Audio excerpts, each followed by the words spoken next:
Shalom Bapak Ibu Saudara yang dikasihi oleh Tuhan Yesus Kristus. Pada pagi hari ini kita bersama akan mengikuti ibadah Minggu Pentakosta. Namun sebelumnya perkenankan saya untuk membacakan warta gereja bagi kita semua.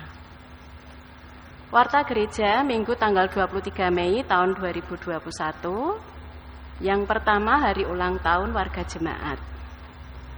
Majelis dan jemaat mengucapkan selamat ulang tahun di minggu ini kepada Ananda Arselio Rafael Putra Haryanto, kepada Bapak Edi Subarkah, Bapak Agus Warsito, Bapak Yusak Martin Sutrisno, Bapak Fajar Dwi Susanto, Bapak Sumarno, Ananda Rahel Melati Dewani Pentakosta, kepada Saudara Anastasia Nanda Cintawari, kepada Ibu Nining Puji Astuti, kepada Ananda Dev Danum Hermawan, kepada Ibu Ernani Marta Ratnaningsih, dan Ananda Biantara Meru Winanta. Selamat ulang tahun, Tuhan memberkati. Warta yang kedua tentang warga sakit. Mohon dukungan doa untuk Bapak Suryadi dari kelompok 4 yang sedang menjalani pemulihan setelah rawat inap di Rumah Sakit Elizabeth Semarang. Yang ketiga, pada hari ini dilaksanakan ibadah Pentakosta dan unduh-unduh. Saat ibadah akan dilaksanakan juga peneguhan pengurus Komisi Anak, Komisi Adiuswo, Komisi Pemeriksa Pengawas Keuangan, Komisi Peribadatan, Komisi Peralenan, Komisi Paduan Suara, dan tim rumah emeritasi pendeta untuk periode 2021 sampai 2024. Mohon perhatiannya. Dan pada ibadah hari ini juga akan dilaksanakan arak-arakan hasil bumi serta pengumpulan persembahan unduh-unduh. Warta yang ketiga, Komisi Peribadatan GKJ Ambarawa menyelenggarakan lomba pujian rohani khusus Adi Yuswo dengan tema Tangguh di Masa Pandemi. Dan hari ini tanggal 23 Mei merupakan hari akhir dari pengiriman peserta lomba.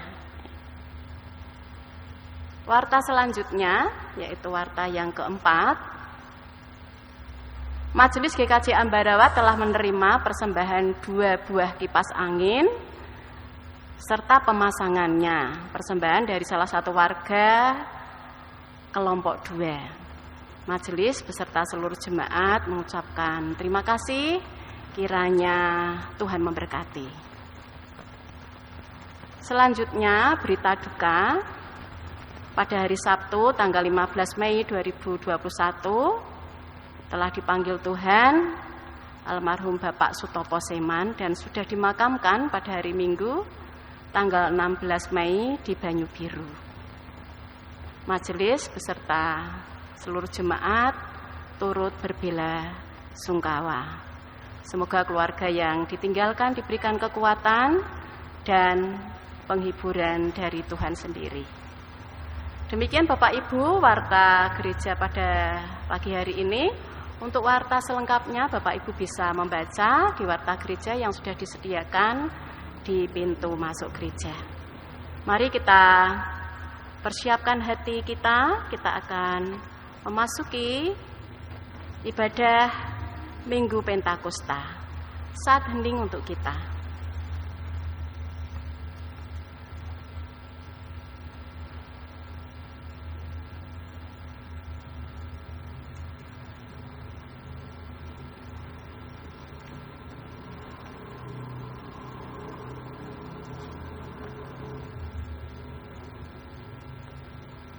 Ibadah Minggu Pentakosta tanggal 23 Mei tahun 2021 dengan tema Berani Menyongsong Hidup. Jemaat diundang untuk bangkit berdiri, mari kita terima panggilan beribadah dengan menyanyikan pujian dari PKJ 95 bait 1. Datang ya Roh Kudus.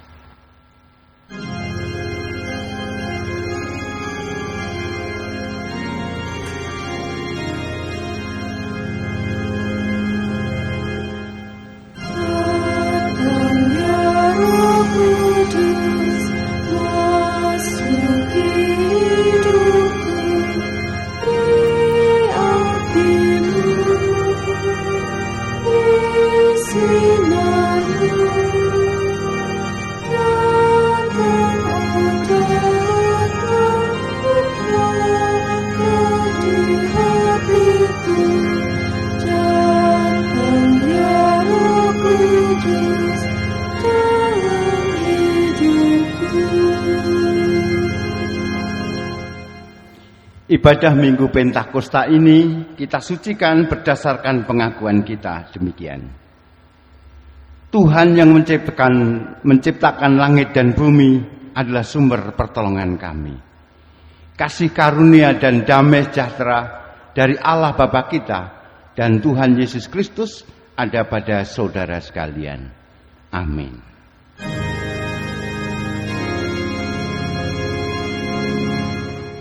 Amin. Amin. Amin.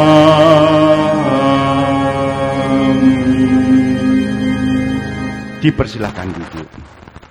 Sebagai wujud rasa syukur kita karena kita diberi kesempatan memperingati dan merayakan turunnya Roh Kudus yang menjadi roh penghibur, pembimbing hidup kita. Mari kita kembali memuliakan nama Tuhan dengan bait yang kedua dan yang ketiga.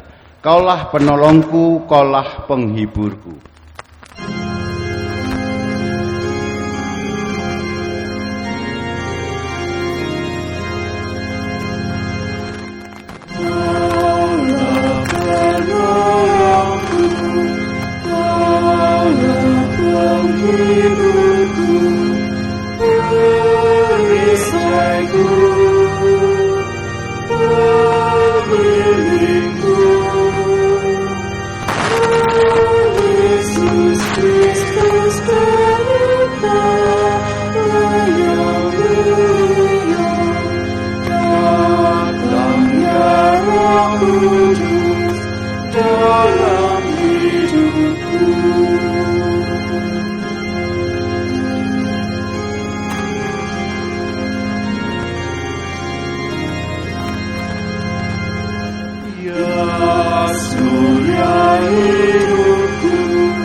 Pembacaan hukum kasih dari Matius pasal 22 ayat 37 sampai dengan 40.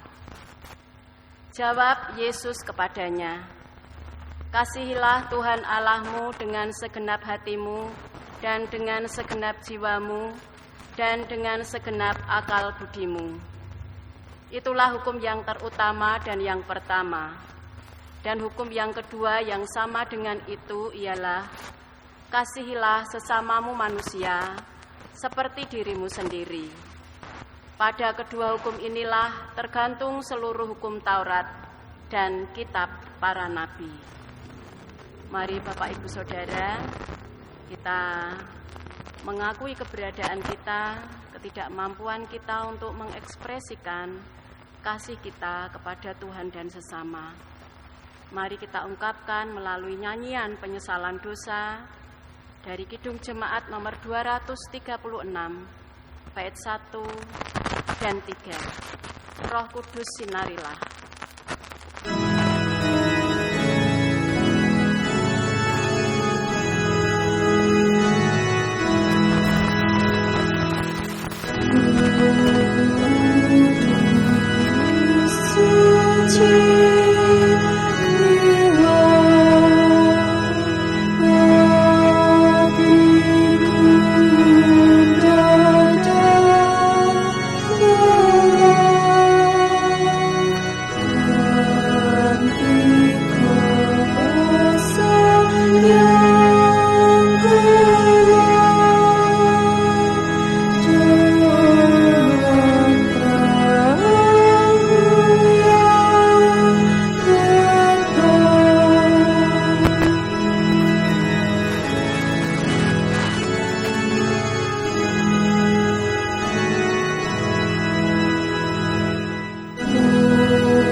Bagi kita bersama pagi hari ini dari Kisah Para Rasul pasal 2 ayat 1 sampai dengan 21. Kisah Para Rasul pasal 2 ayat 1 sampai dengan 21. Ketika tiba hari Pantekosta, semua orang percaya berkumpul di satu tempat. Tiba-tiba turunlah dari langit suatu bunyi seperti tiupan angin keras yang memenuhi seluruh rumah di mana mereka duduk. Dan tampaklah kepada mereka lidah-lidah seperti nyala api yang bertebaran dan hinggap pada mereka masing-masing. Maka penuhlah mereka dengan Roh Kudus. Lalu mereka mulai berkata-kata dalam bahasa-bahasa lain, seperti yang diberikan oleh Roh itu kepada mereka untuk mengatakannya. Waktu itu di Yerusalem diam orang-orang Yahudi yang saleh dari segala bangsa di bawah kolong langit. Ketika turun bunyi itu, berkerumunlah orang banyak. Mereka bingung karena mereka masing-masing mendengar rasul-rasul itu berkata-kata dalam bahasa mereka sendiri. Mereka semua tercengang-cengang dan heran, lalu berkata, "Bukankah mereka semua yang berkata-kata itu orang Galilea? Bagaimana mungkin kita masing-masing mendengar mereka berkata-kata dalam bahasa kita sendiri, yaitu bahasa yang kita pakai di negeri asal kita? Kita orang Partia, Media, Elam, penduduk Mesopotamia, Yudea dan Kapadokia, Pontus dan Asia, Frigia dan Pamfilia, Mesir dan daerah-daerah Libya yang berdekatan dengan Kirene, pendatang-pendatang dari Roma, baik orang Yahudi maupun penganut agama Yahudi, orang Kreta dan orang Arab. Kita mendengar mereka berkata-kata dalam bahasa kita sendiri tentang perbuatan-perbuatan besar yang dilakukan Allah." Mereka semuanya tercengang-cengang dan sangat termangu-mangu sambil berkata seorang kepada yang lain, "Apakah artinya ini?" Tetapi orang lain menyindir, mereka sedang mabuk oleh anggur manis. Maka bangkitlah Petrus berdiri dengan ke-11 rasul itu, dan dengan suara nyaring ia berkata kepada mereka, "Hei kamu orang Yahudi dan kamu semua yang tinggal di Yerusalem, ketahuilah dan camkanlah perkataanku ini. Orang-orang ini tidak mabuk seperti yang kamu sangka, karena hari baru pukul 9. Tetapi itulah yang difirmankan Allah dengan perantaraan Nabi Yoel. Akan terjadi pada hari-hari terakhir, demikianlah firman Allah, bahwa aku akan mencurahkan rohku ke atas semua manusia. Maka anak-anakmu laki-laki dan perempuan akan bernubuat, dan teruna-terunamu akan mendapat penglihatan-penglihatan, dan orang-orangmu yang tua akan mendapat mimpi. Juga ke atas hamba-hambaku laki-laki dan perempuan akan kucurahkan rohku pada hari-hari itu, dan mereka akan bernubuat. Dan aku akan mengadakan mukjizat-mukjizat di atas, di langit, dan tanda-tanda di bawah, di bumi, darah dan api dan gumpalan-gumpalan asap. Matahari akan berubah menjadi gelap gulita, dan bulan menjadi darah sebelum datangnya hari Tuhan, hari yang besar dan mulia itu. Dan barang siapa yang berseru kepada nama Tuhan akan diselamatkan. Demikian Bapak Ibu, berita anugerah bagi kita bersama. Dan pagi hari ini kita juga akan menerima petunjuk hidup baru dari Yehezkiel pasal 37 ayat 1 sampai dengan 14. Yehezkiel pasal 37 ayat 1 sampai dengan 14.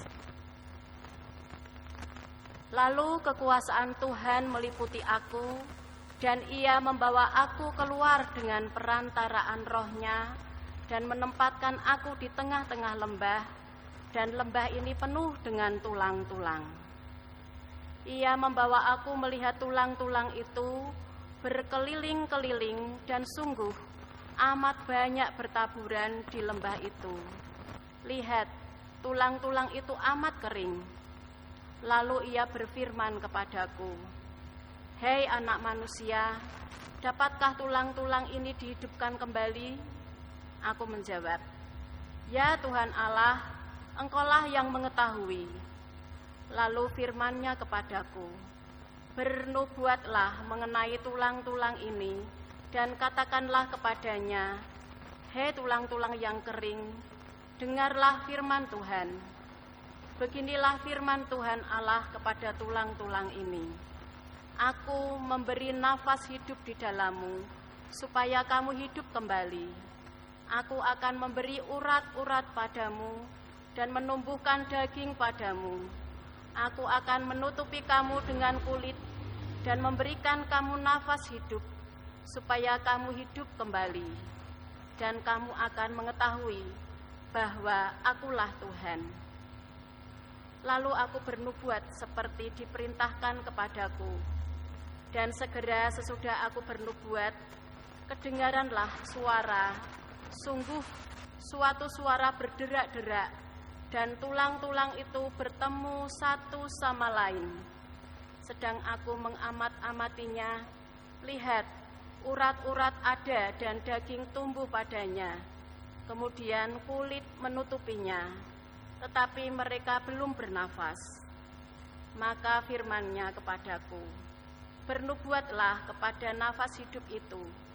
Bernubuatlah, hai anak manusia, dan katakanlah kepada nafas hidup itu, beginilah firman Tuhan Allah.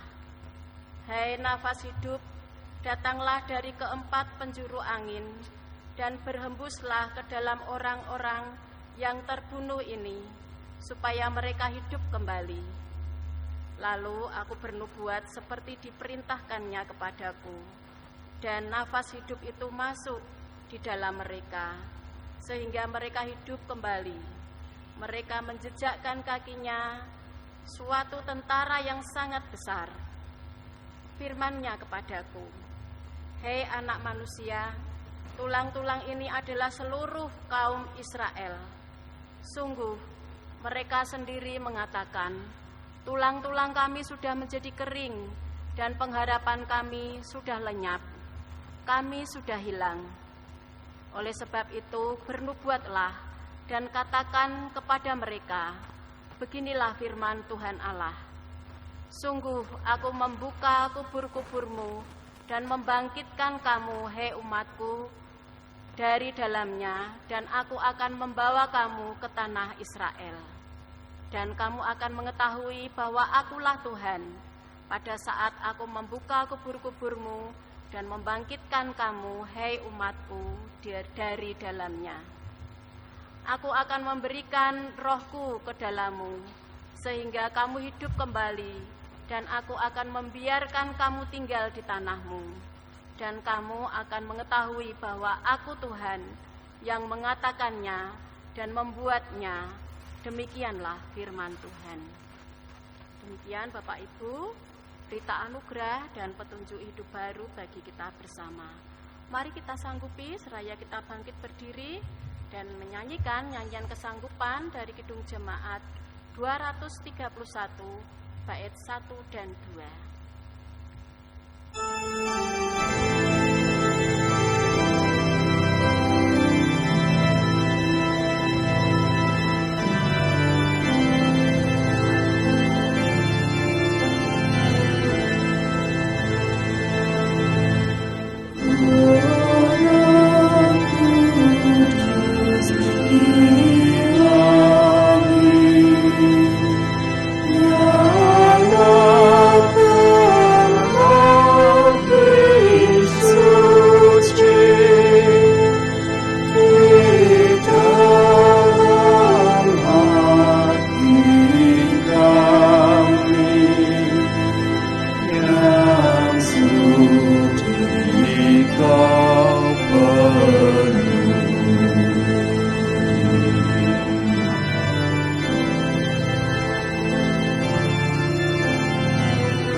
Silakan duduk.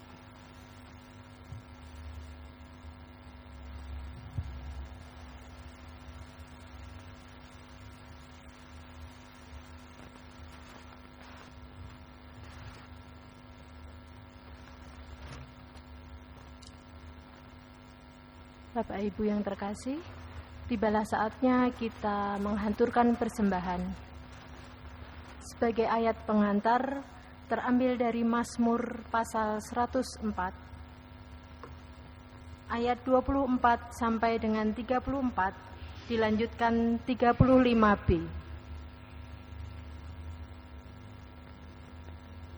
Betapa banyak perbuatanmu ya Tuhan, sekaliannya kau jadikan dengan kebijaksanaan, bumi penuh dengan ciptaanmu. Lihatlah laut itu, besar dan luas wilayahnya. Di situ bergerak tidak terbilang banyaknya binatang-binatang yang kecil dan besar. Di situ kapal-kapal berlayar dan lewiatan yang telah kau bentuk untuk bermain dengannya. Semuanya menantikan Engkau supaya diberikan makanan pada waktunya. Apabila Engkau memberikannya, mereka memungutnya. Apabila Engkau membuka tanganmu, mereka kenyang oleh kebaikan. Apabila Engkau menyembunyikan wajahmu, mereka terkejut.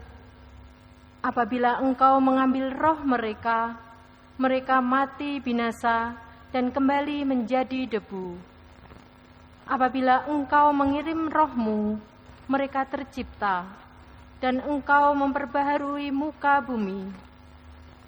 Biarlah kemuliaan Tuhan tetap untuk selama-lamanya. Biarlah Tuhan bersukacita karena perbuatan-perbuatannya. Dia yang memandang bumi sehingga bergentar, yang menyentuh gunung-gunung sehingga berasap. Aku hendak menyanyi bagi Tuhan selama aku hidup. Aku hendak bermazmur bagi Allahku selagi aku ada. Biarlah renunganku manis kedengaran kepadanya.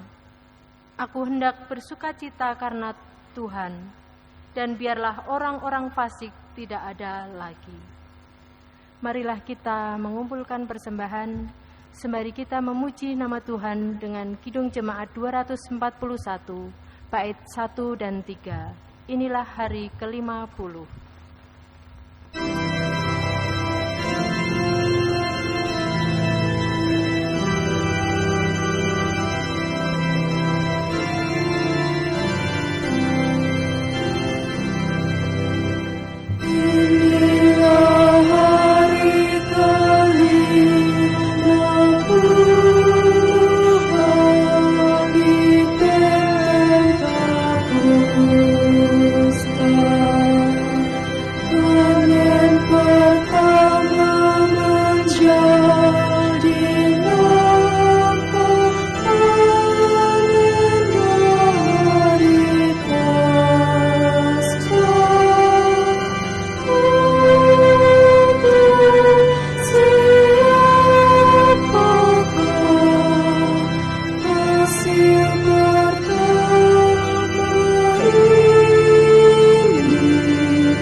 Yesus di kanan dan bagiku, pada masa pasrah, kini buahnya menjadi nyata dalam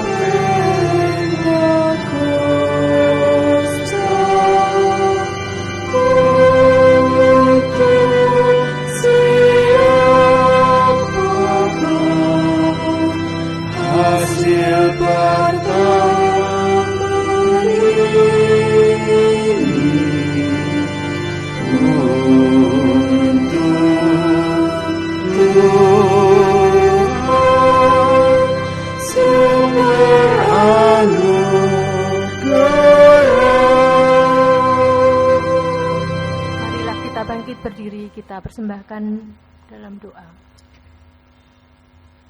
Allah Bapa Surgawi, Tuhan sumber anugerah, kami sungguh mengucap syukur untuk berkat-berkat yang boleh kami terima sepanjang kehidupan kami.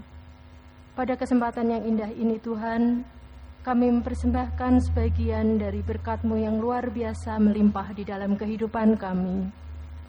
Mari Tuhan, sucikan persembahan kami, terimalah Tuhan, sehingga persembahan ini boleh kami pakai sebagai sarana pelebaran kerajaan-Mu di bumi ini. Kami berdoa untuk saudara kami yang mengelola persembahan ini, biarlah roh kebijakan ada padanya. Tuhan, kami juga mau mempersembahkan yang terbaik bagi-Mu, persembahan hidup kami seutuhnya ke dalam tangan kasih-Mu. Dan jika sebentar kami akan mendengarkan sabda firman Tuhan melalui Bapak Setia Utomo, biarlah Roh Kudus-Mu hadir di tengah-tengah kami, sehingga kami boleh menerima firman-Mu, boleh merasakannya, bahkan melakukannya di dalam kehidupan kami. Berfirmanlah Tuhan, kami siap mendengarkan. Jika di dalam kami berdoa dan mempersembahkan terselip dosa pelanggaran kami mohon ampun Tuhan. Hanya di dalam nama Tuhan Yesus Kristus, kami berdoa dan mengucap syukur. Haleluya. Amin. Dipersilahkan duduk kembali. Jemaat kekasih Tuhan Yesus Kristus, di hari Pentakosta ini, bacaan Injil kita terima melalui kesaksian Injil Yohanes pasal 15 ayat 26 sampai 27, disambung pasal 16 ayat 4b. Demikian Injil Yohanes pasal 15 ayat 26 sampai dengan 27 disambung pasal 16 ayat 4b. Jikalau penghibur yang akan kuutus dari Bapa datang, yaitu Roh kebenaran yang keluar dari Bapa, ia akan bersaksi tentang aku. Tetapi kamu juga harus bersaksi, karena kamu dari semula bersama-sama dengan aku. Hal ini tidak kukatakan kepadamu dari semula, karena selama ini aku masih bersama-sama dengan kamu. Yang berbahagia ialah mereka yang mendengarkan firman Tuhan dan yang memelihara. Haleluya, amin.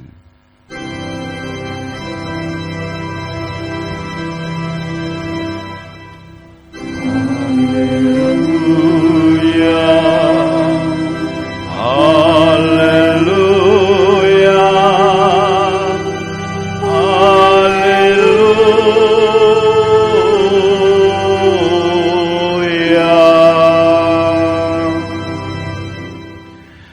Selamat Pentakosta. Pentakosta atau Pantai Kosta dari kata penta artinya hari ke-50. 50 hari setelah Tuhan Yesus bangkit. Atau 10 hari setelah Tuhan Yesus naik ke surga. Nah, Bapak Ibu, dari bacaan-bacaan kita di hari Pentakosta ini, kita disodori tema besar, berani menyongsong hidup, seperti yang tertulis di belakang. Keberanian menyongsong hidup. Nah, Bapak Ibu yang terkasih, kalau kita fokus pada bacaan Injil Yohanes, bacaan kita itu mengapit tema tentang ketekunan. Jadi kalau kita lihat dalam bacaan Yohanes, kesaksian kita itu justru nampak ketika kita penuh semangat menyongsong hidup. Ketika hidup itu penuh tantangan, penuh masalah, ya, penuh rintangan. Dan sebagai wujud kesaksian kita, sebagai penerima Roh Kudus, kita harus berani, memiliki keberanian. Lah, mari Bapak Ibu kita baca, kita pelajari bacaan-bacaan kita, supaya kita menemukan alasan di mana titik keberanian kita. Apa alasan kita berani menyongsong hidup? Jadi Bapak Ibu, hari ini kita merayakan Roh Tuhan, Roh Allah sendiri yang diberikan kepada manusia. Roh Allah yang hidup, yang kita tahu dia bisa hinggap, bertiup, bebas kemanapun, kemana Allah menghendaki. Roh itu roh yang amat lembut, tetapi sekaligus roh yang memiliki kebebasan untuk mengubah hidup. Untuk mengubah tidak hanya perorangan, tapi juga mengubah hidup komunitas. Bahkan roh yang lembut itu mampu menembus tembok-tembok, meruntuhkan penghalang-penghalang, meruntuhkan tembok-tembok pembatas yang ada. Tetapi sekaligus memberikan kehidupan, memberikan gairah, baik bagi perorangan maupun bagi komunitas yang letih, lesu, yang mungkin merasakan masa depan yang tidak pasti. Jadi Bapak Ibu, pada hari Pentakosta ini tadi diceritakan Roh Kudus bergerak menyelimuti komunitas perdana, menyelimuti orang Kristen mula-mula. Roh Kudus tadi mengguncang segalanya dan meruntuhkan penghalang yang ada. Penghalang yang selama ini memisahkan umat. Ada simbol api, ada simbol angin, dan semuanya itu menjungkir balikkan segala sesuatu, tetapi sekaligus menyatukan yang terpisah. Dan itu mengundang setiap orang untuk mau ambil bagian menerima kuat kuasa Roh Kudus itu, baik sebagai pribadi maupun komunitas. Sangat jelas dalam bacaan Kisah Para Rasul tadi, keragaman bahasa, keragaman suku bangsa yang selama ini justru menjadi sumber konflik, tetapi oleh kuat kuasa Roh Kudus itu justru menjadi berkat. Nah, dari sini Bapak Ibu, Roh Kudus itu memampukan kita berani menyongsong hidup karena apa? Justru kita diberi skill untuk mampu mengelola keragaman. Keragaman bukan menjadi potensi konflik, bukan menjadi potensi kita terhalang untuk bersatu, tetapi justru keragaman itu menjadi suatu daya yang hebat untuk mencapai tujuan Allah.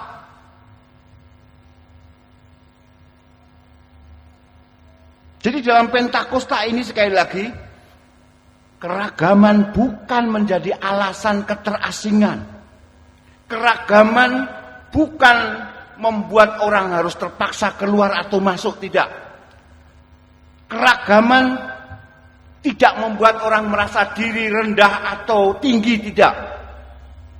Tapi tadi Roh merangkul setiap orang dengan porsinya masing-masing dan mendapatkan roh yang setara, roh yang sama. Nah, dari sini Bapak Ibu kita mengenal istilah egaliter. Dari sini kita mengenal demokratisasi roh. Karena kita menerima bagian roh yang sama, Roh Kudus.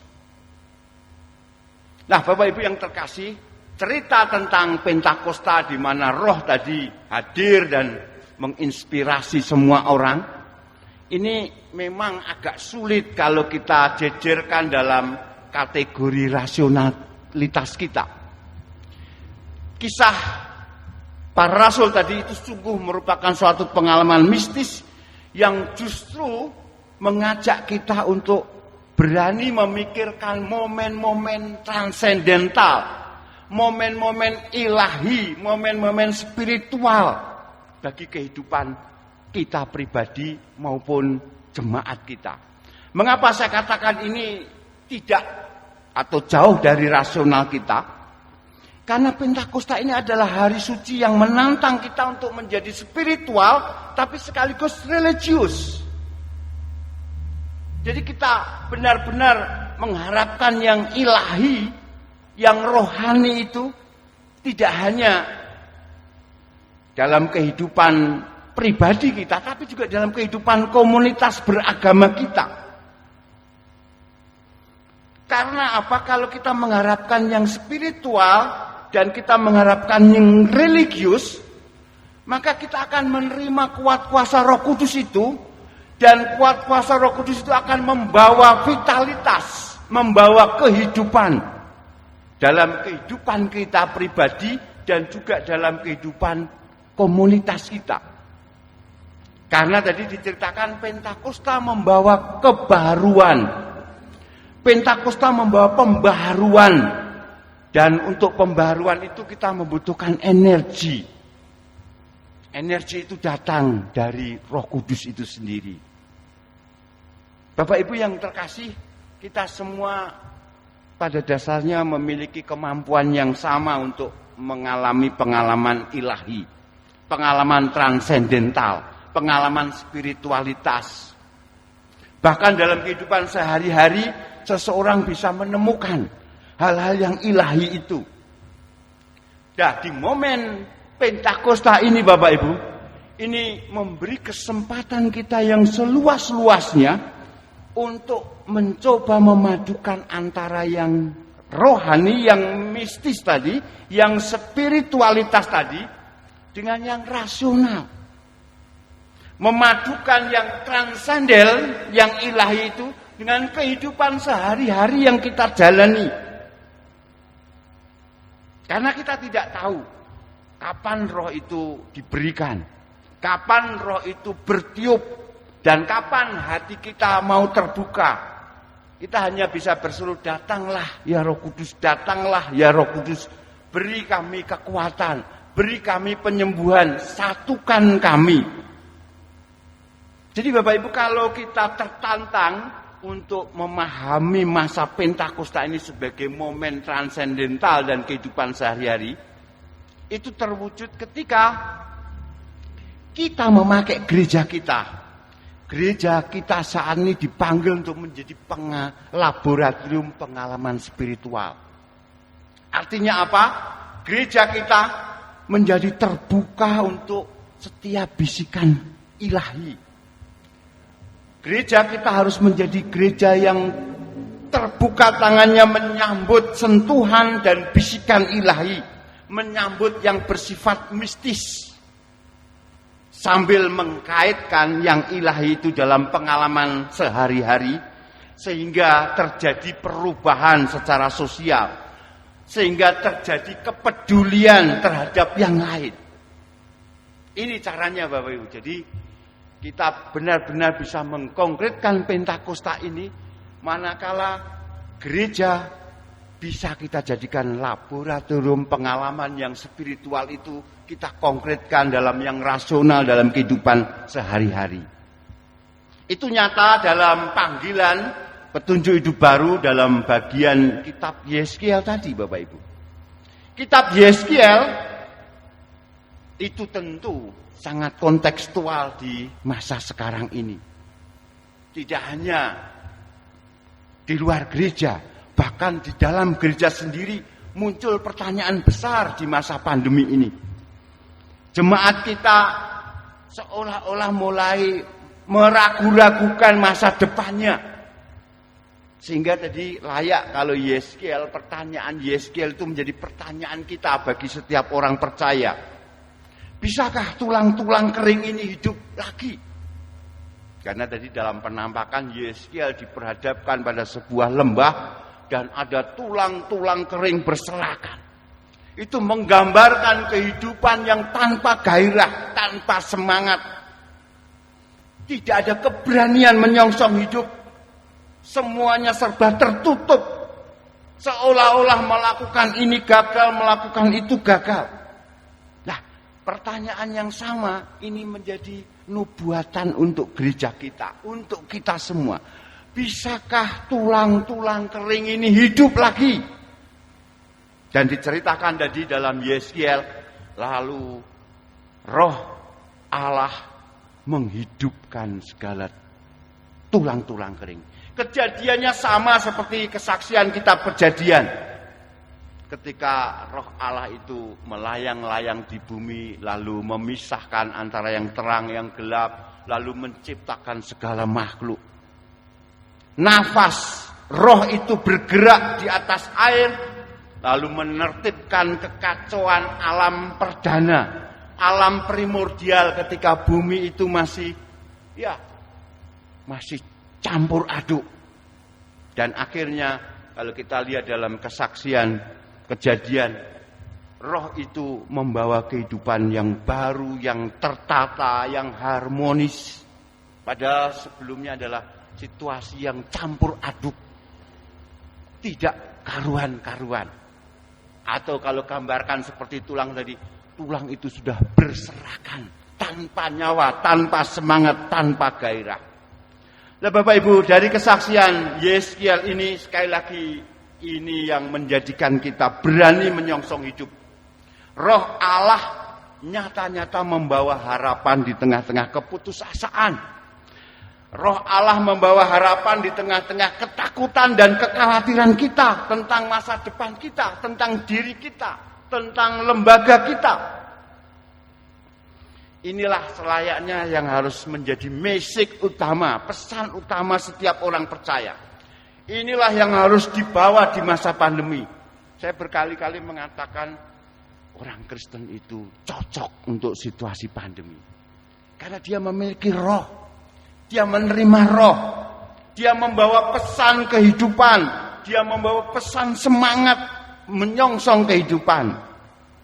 Jadi gereja tidak layak mengaku gereja kalau pada dasarnya dia justru takut, gentar, menyerah, dan akhirnya mati. Merasa lelah, merasa sudah menua, sudah merasa kehilangan pengaruh. Keanggotaannya berkurang, seolah-olah sudah terlalu lama berdiri di atas kaki. Nah, sering kasih. Ini yang harus disuarakan oleh gereja. Yang harus disuarakan oleh setiap orang percaya. Bahwa ada harapan untuk hidup baru. Karena nafas Tuhan, karena roh Tuhan dapat mengubah segalanya. Roh Tuhan mampu menginspirasi kita dengan visi baru. Dengan harapan, dengan energi, dengan kemungkinan baru. Oleh karena itu roh ini sungguh-sungguh mendorong kita supaya kita mampu melakukan perubahan di tengah-tengah kehidupan. Tidak hanya secara pribadi, tapi juga di tengah-tengah jemaat. Karena yang namanya hidup baru itu terjadi perubahan. Dan perubahan itu akan menentukan vitalitas, menentukan kehidupan, menginspirasi lagi akan panggilan-panggilan yang baru, tugas-tugas yang baru. Jadi Bapak Ibu, itulah kesaksian dari kitab Yeskiel tadi. Sementara dalam Mazmur 104 tadi dikatakan betapa roh itu menciptakan keanekaragaman hayati baik di laut maupun di bumi. Betapa setiap makhluk itu bergantung pada energi roh. Karena roh itulah yang memberi kehidupan. Nah, ketika roh itu memberi makan maka mengenyangkan. Tapi ketika roh pada setiap makhluk itu ditarik maka semuanya mati. Jadi sekali lagi Bapak Ibu, nafas ilahi menghidupkan, menginspirasi, melahirkan satu ciptaan yang baru. Sementara itu dalam Injil Yohanes yang kita terima menggambarkan janji Tuhan kepada para pengikut pertamanya. Termasuk juga kepada kita. Apa janjinya?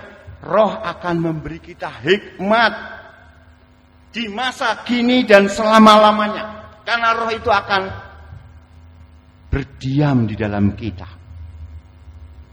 Jadi dari bacaan ini Yesus mau menandaskan dia pada dasarnya tidak akan pernah meninggalkan umatnya menjadi anak-anak yatim.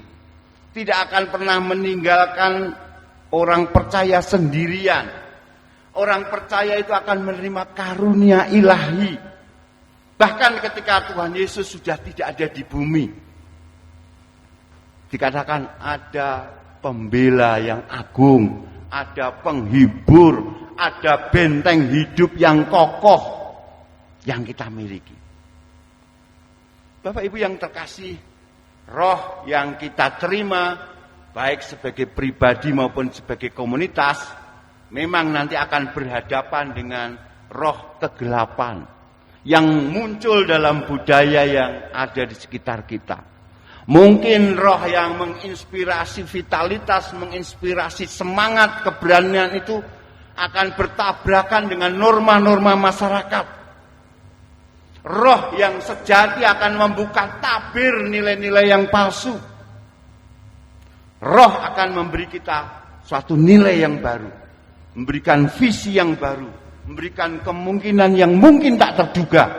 Dan yang terpenting adalah kita memiliki keberanian untuk mewujudkannya. Banyak orang mampu menggambarkan satu visi yang indah-indah, yang muluk-muluk, yang begini dan begitu kalau menghadapi pandemi, tetapi belum tentu mampu untuk mewujudkannya. Dan kita dipanggil tidak hanya mendapatkan inspirasi dari roh itu, tapi juga mendapatkan energi dari roh itu sehingga kita dapat mewujudkannya. Jadi Bapak Ibu, di peringatan Pentakosta ini gereja-gereja perlu kembali bertanya pada dirinya sendiri.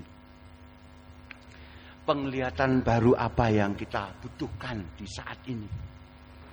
Di mana kira-kira kita bisa mendapatkan bisikan ilahi? Bagaimana, apakah ada kemajuan dalam kehidupan berjemaat kita meskipun di tengah-tengah pandemi ini? Ini pertanyaan-pertanyaan besar yang menggelayut di dalam setiap pemikiran orang percaya. Jadi Bapak Ibu, hari-hari ini bacaan kita menegaskan, roh tidak akan terhalang. Dia mampu menerobos tembok atau batas apapun. Roh mampu meruntuhkan penghalang yang ada. Roh mampu memberi inspirasi.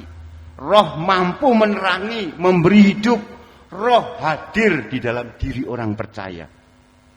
Tapi sekaligus roh juga mampu mempersatukan jemaat, mempersatukan kita dengan segala umat dalam keragaman, mengundang kita untuk berani melewati batas.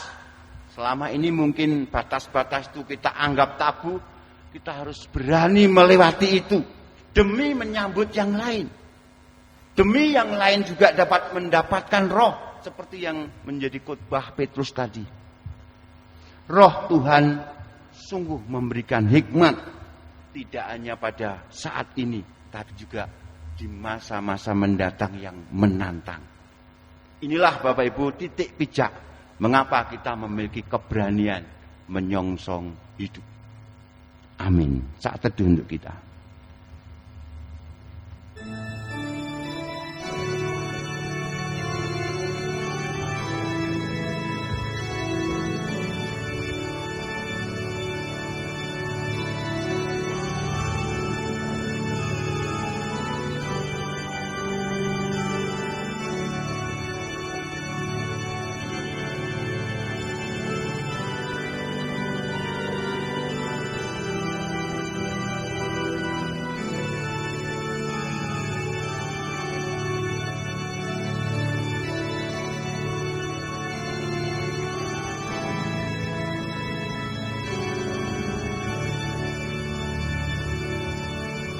Kita sempurnakan semua doa kita dengan doa yang diajarkan oleh Yesus Juru Selamat kita.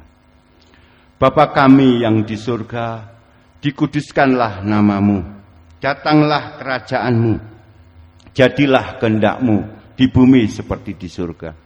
Berikanlah kami pada hari ini makanan kami yang secukupnya, dan ampunilah kami akan kesalahan kami, seperti kami juga mengampuni orang yang bersalah kepada kami. Dan janganlah membawa kami ke dalam pencobaan, tetapi lepaskanlah kami daripada yang jahat. Karena Engkaulah yang mempunyai kerajaan dan kuasa dan kemuliaan sampai selama-lamanya. Amin. Jemaat kami undang untuk bangkit berdiri. Kita respon firman Tuhan tadi dengan nyanyian pengutusan menggunakan PKJ 181. Kita nyanyikan 2 kali. Kau terima kuasa Roh Kudus.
Ku berlaku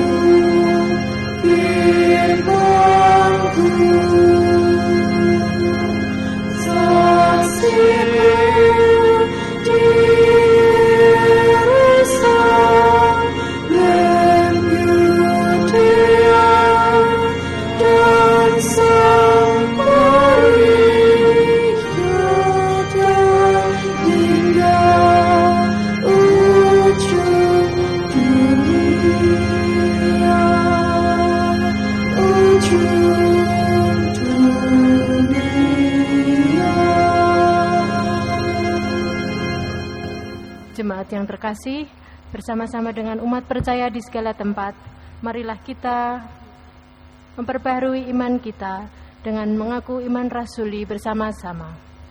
Aku percaya kepada Allah, Bapa yang Maha Kuasa, Khalik langit dan bumi, dan kepada Yesus Kristus, anaknya yang tunggal, Tuhan kita, yang dikandung daripada Roh Kudus, lahir dari anak darah Maria, yang menderita di bawah pemerintahan Pontius Pilatus, disalibkan, mati dan dikuburkan, turun ke dalam kerajaan maut. Pada hari yang ketiga, bangkit pula dari antara orang mati, naik ke surga, duduk di sebelah kanan Allah, Bapa yang Maha Kuasa, dan akan datang dari sana untuk menghakimi orang yang hidup dan yang mati.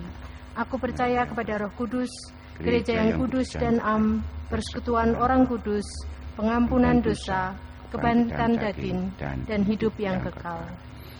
Jemaat yang terkasih, dengan kuat kuasa Roh Kudus kita berani menyongsong hidup dan terimalah berkat-Nya. Tuhan memberkati saudara dan melindungi saudara.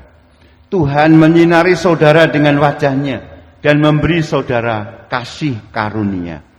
Tuhan menghadapkan wajah-Nya kepada saudara dan memberi saudara damai sejahtera. Amin.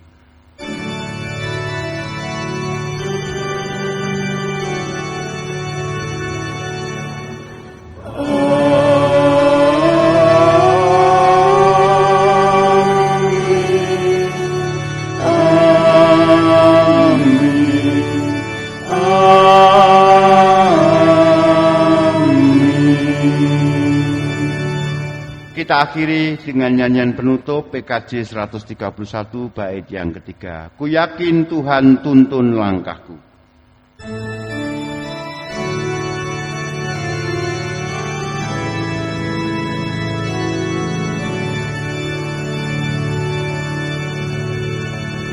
Ku yakin Tuhan